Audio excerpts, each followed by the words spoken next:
Welcome to the lecture of artificial intelligence. In today's lecture, we are going to start with the third unit, that is constraint satisfaction problem. So,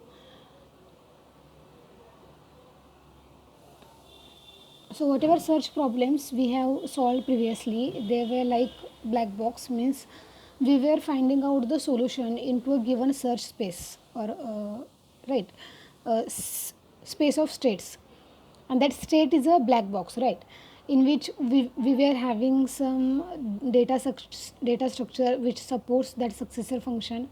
We were having some goal test, we were having some heuristic function, and everything was a problem specific, right? So what is meaning of constraint satisfaction problem?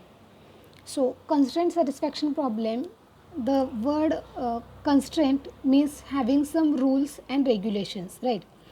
The constraint satisfaction problem has three components. First is V stands for set of variables. For example, there may be variables like x1, x2, xn. D stands for domain, that we will see, and C stands for set of constraints like C1, C2, Cm up to Cm. Now what is meaning of domain? So domain is a set from which a variable can take a value. Domain is a set from which a variable can take a value. For example, let's say x1 is a variable which takes value from domain d1. So that domain d1 will contain values from 1 to 10, or it will contain a set of alphabets from a to z. So that variable can contain values only from alphabet a to z, or variable can take values from domain having set of digits 1 to 9. So that is known as a domain. So each constraint means what? Rules or regulations, right? So each constraint, let's say Ci, can be represented using a pair, scope and relation, right? So scope means the number of variables that are used into that constraint, right? So scope means number of variables that we are going to use, and relation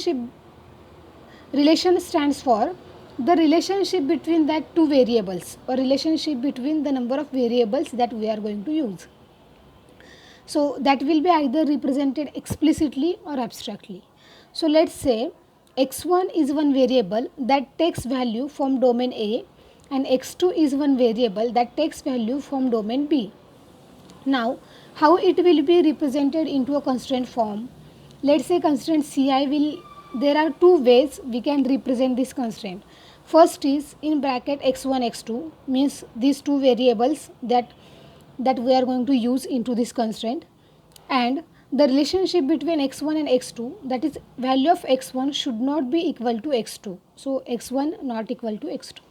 There is one more way to represent this constraint, that is, first is x1 and x2, that is x1 and x2 are two variables that are used in constraint Ci, and a comma b means value of x1 is taken from a and value of x2 is taken from b.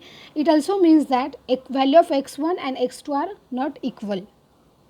So this is how constraint is represented. Now every state in constraint satisfaction problem is defined by, so in short, what is meaning of constraint satisfaction problem? In this, we are going to assign values to the variables such that assigned values should not violate the constraints which are given. So this is in short meaning of constraint satisfaction problem. Assignment of values to the variables such that assignment should not violate any constraint. This is in short. So now each state in the constraint satisfaction problem is defined by assignment of values to some variables or all the variables, right? Whenever we are assigning the values to the variables and that assignment is not violating any constraint, then that is known as a legal assignment. That is known as a legal assignment or a consistent assignment, right? And whenever we are assigning values to all the variables, then that is known as a complete assignment. That is known as a complete assignment. So every solution to constraint satisfaction problem must be consistent as well as complete. Consistent as well as complete. What is the meaning of consistent? Whenever we are going to assign values to the variables, it should not violate any constraint, first thing, and the solution should be complete, means every variable should get assigned some value. So solving for solving constraint satisfaction problem, general purpose algorithms are useful, which are more powerful than the standard search algorithms. So what are those general purpose algorithms? We will see. Now let's take one example of constraint satisfaction problem. For example, Sudoku. So all of you know about the Sudoku game. So in this Sudoku game, the variables are the cells. The variables are the cells, right? So if it is 4 by 4, if it is 8 by 8, then number of cells will be your variables. Now what is domain? Now each cell can have value from 1 to 9. So that is your domain. Each cell that is variable can have value from 1 to 9. So that is your domain.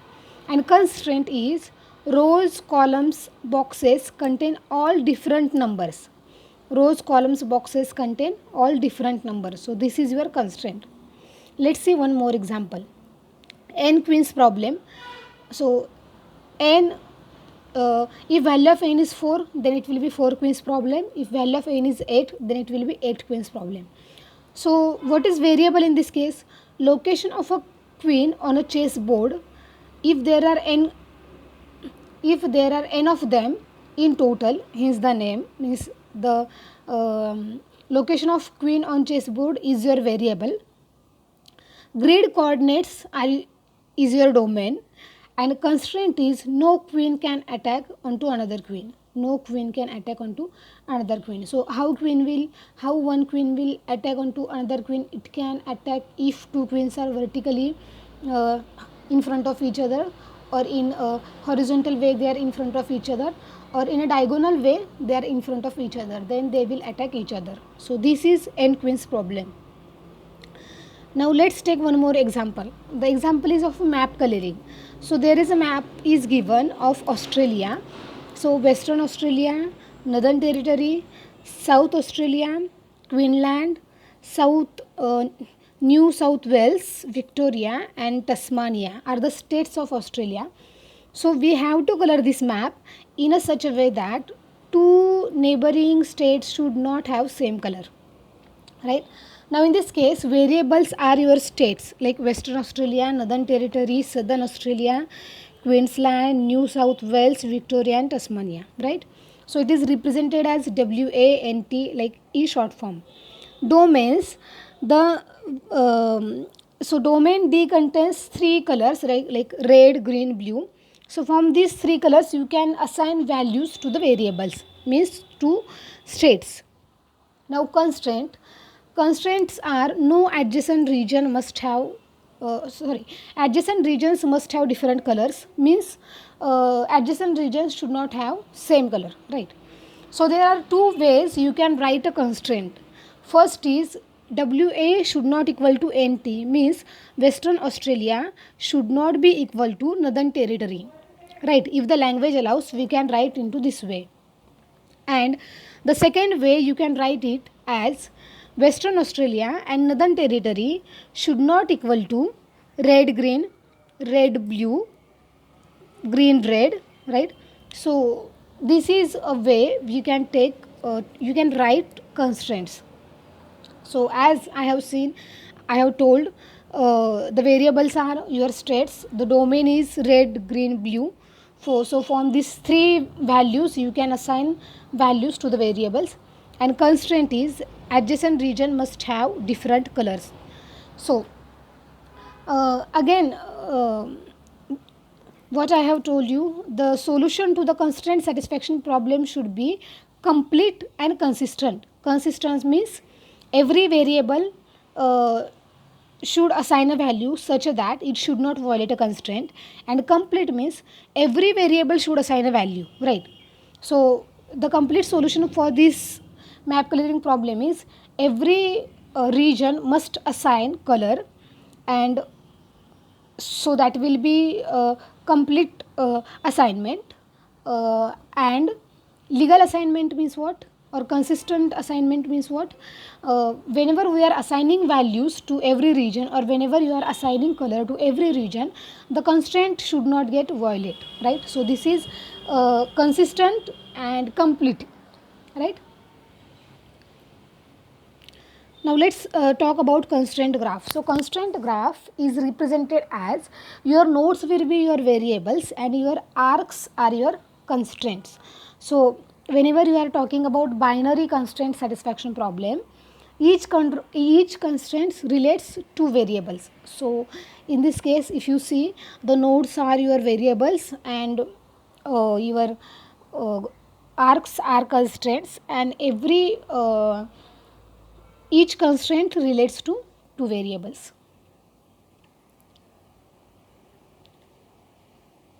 Then type of constraints. There are three types of constraints. First is unary constraint, second is binary constraint, and third is higher order constraints.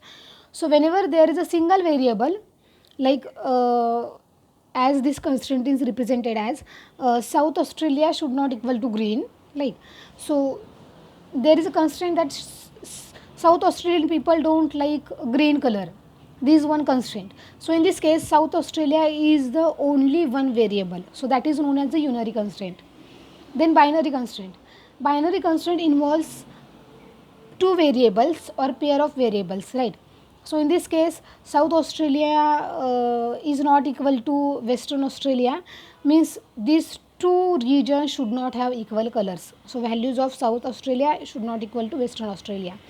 And higher order constraint involves three or more variables.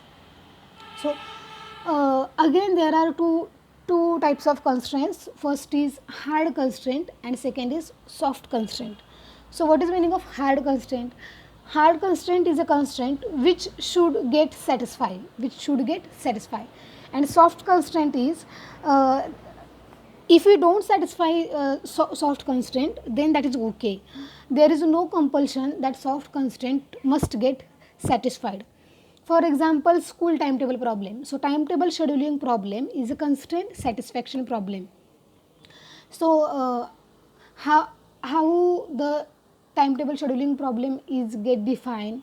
For example, the week scheduling for all the classes of an elementary or high school should be such that in which avoiding teacher meeting two classes in the same time, right, and vice versa. So this is the main constraint, that two teachers should not be on the same class at a time. This is a hard constraint, it must be satisfied. Or every teacher should have a load of 12 hours per week. This is a hard constraint, that every teacher should teach at least 12 hours per week. This is a hard constraint. But now in this case, the teacher may take extra class of 1 hour, or a teacher may take extra class of 2 hours. This is a soft constraint, right? So it's okay if that teacher doesn't take extra lectures, because that is a soft constraint. But if that teacher takes extra lecture, then she or he will get extra points. So for getting points, the soft constraints are satisfied, but it's not necessary to satisfy the soft constraints. So this is about type of constraints. Then we will talk about type of variables. There are two types of variables. First is discrete and second is continuous. I think you have learned it into a numerical method, what is meaning of discrete variable and what is meaning of continuous variable. So let me give you a real life example. For example, if I ask you how many siblings you will have, you will tell 1, 2, 0 or 3, like. So this is a discrete answer. You won't tell me like I have siblings from 1 to 2, 1 to 4, like. So this is an example of discrete variable. But if I ask you what is your height, you will tell my height is between 5 to 6 feet or 6 to 7 feet. So like 5.2, 5.3. So this is the example of continuous variable. In discrete domain, there are four types. First is Boolean. The answer will be in a true or false. Then a finite domain. The values will be in alphabet like A, B, C. Infinite domain will contain all the integers. And constraints represented using language like x is less than y or y is greater than z plus 5 likewise. And continuous domain will be like linear or non-linear programming. So this is about types of variables. Then there are two concepts. First is node consistency and second is arc consistency. So what is meaning of node consistency? See, if there is a unary constraint, right? If there is a unary constraint, what is meaning of unary constraint? In unary constraint, there is a single variable. So, a single variable is a node consistent if all the values in the variable's domain satisfies the variable's unary constraints.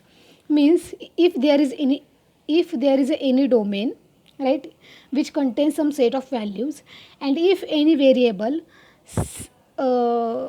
will satisfy all domain values which will satisfy the unary constraint, then that is known as node consistency. Means if all the values in the variable's domain satisfy the constraint, then that is a unary constraint, right? Then that is a node consistent, sorry. A single variable is a node consistent if all the values in the variable's domain satisfy the variable's unary constraint, right? uh, for example, let's say domain is having three values red, green, blue, and there are four variables. Then all the variables satisfies the every value uh, in the domain such that they satisfy the constraint, then we say that a network is node consistent if every variable in network is node consistent. Let me give you one example so that you will understand it in a better manner. For example, x is one variable and your constraint says x is not equal to 5. Let's say x is one variable because unary constraint contains only one variable. So x is one variable which says the constraint is the value of x should not equal to 5. Now you are having domain which contains value 1 to 4. Now your constraint is what? X is not equal to 5 and your domain is having value from 1 to 4, which means that your unary constraint satisfy all the values in the domain because value of domain are less than 5, that is 1, 2, 3, 4. So that is a node consistent, right? So we say that network is node consistent if every variable in the network is node consistent. I hope you understand it. Now arc consistency. A variable in constraint satisfaction problem is arc consistent if every value in its domain satisfies the variable's binary constraint, right? So same. In this case, the binary constraint should get satisfied. Binary constraint means what? The constraint contains two variables. Let's say xi is an arc consistent with respect to another variable xj. So there are two variables xi and xj. If for every value in the current domain di, there is some value in the domain dj that satisfies the binary constraint in the arc xi xj. Let me give you one example. There is one variable xi and there is one variable xj. Xi take value from domain di and xj take value from domain dj. Now your constraint is that value of xi should not equal to xj. As is the binary constraint, it contains two variables. So value of xi should not equal to xj. Now your domain 1, that is di, contains value 1 to 4 and dj contains value 5 to 7. So di is not equal to dj, which means what? Value of xi is not equal to xj. So it is satisfying that constraint. So that is known as a arc consistent. A network is arc consistent if every variable is arc consistent with every other variable. Arc consistency tightens down the domain's unary constraint using arcs, that is binary constraint. So this is about node consistency and arc consistency. So I hope it is clear to you. If you have any query, you can interrupt me at any time. Remaining part we will take into the next lecture. Thank you so much.